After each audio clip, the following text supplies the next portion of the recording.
muraho neza, turabakunda nkeka ko mudukunda, nimudukande subscribe. Ni Intore nk'uko bisanzwe, ibi ni Bururi TV.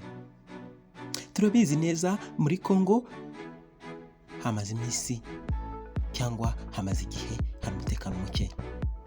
Iyi mitwe yitwaje intwaro itandukanye ikorera mu burasirazuba cyangwa no mu bindi bice bya Congo yashigishe Congo ku buryo bukomeye. Tshisekedi abura yavugana Yamira niko gushaka indi mitwe nawe bafatanya mu guhangana n'iyo mitwe. Congo ikomeje guhinduka Sodoma na Gomora. Nibyo babyumvishe neza, abaturage ba Congo bameze nk'abari Sodoma na Gomora. Tshisekedi nta mwanzuro, nta kintu kizima kijya gifatwa muri Congo. Abamureberera nabo ni nkawe. Congo iri mu mazi abira muri misi, ariho bafashe umwanzuro ugahitse. Ni imigirigiri, ni abatoto n'ababebe. Ukibabona urabona ko bamwe ari kiva ku ibere. Nibyo babyumvishe neza, ni bato cyane. Ni Bururi TV nk'uko bisanzwe, dukande subscribe katukihera amakuru.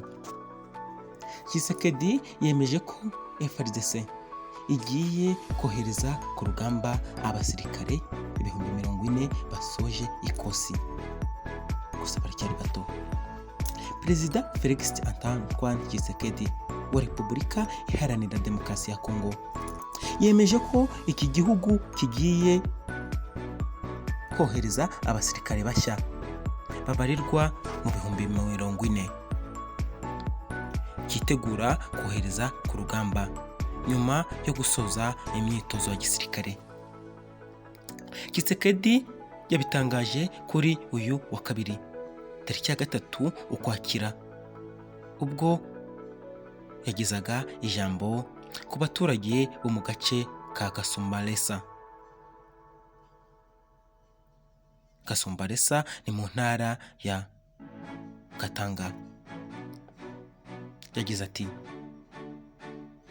ni muri uru rwego twatangiye kuvugurura igisirikare cyacu.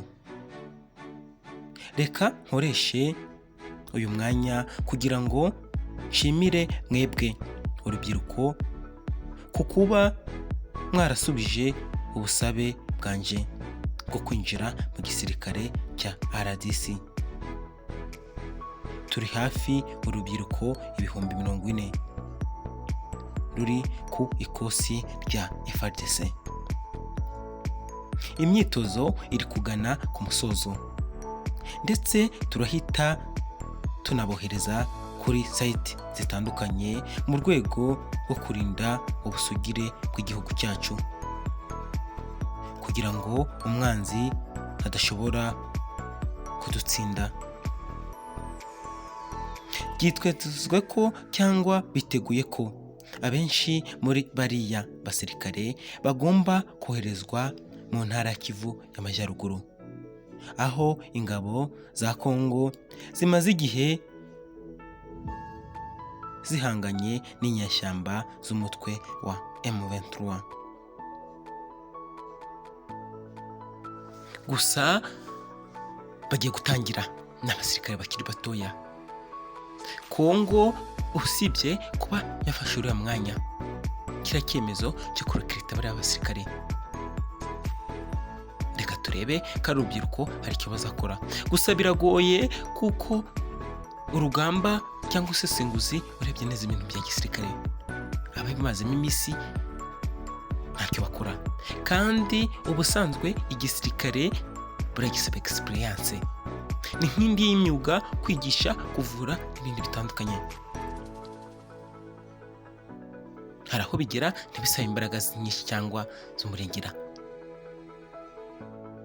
Ugomba kumenya umwanzi aza ate, yaturuka he, yabigenza ate, byampera he. Bitewe na experience cyangwa uburambe ufite muri icyo kintu. Ubwo turi kuvuga ku gisirikare. None bariya ni bato, usibye ku mashusho ubona ni bato nyirizina. imiterere n'imibereho ya Kongo. Nta bintu biba bikakaye ngo babayemo, nta kintu kizima kibafavoriza kuba mu gisirikare. M23 ni abantu bashaka kubaho, ni abantu barenganye kandi bafite icyerekezo cyangwa baharanira ubwigenge. Hari ahantu biragoranye ko uriya mwana azapfa gusisura M23. Mu busesenguzi bizabagora, bizabahinda. Gusa reka turebe uburyo Tshisekedi yabipanze, uburyo yabitekereje.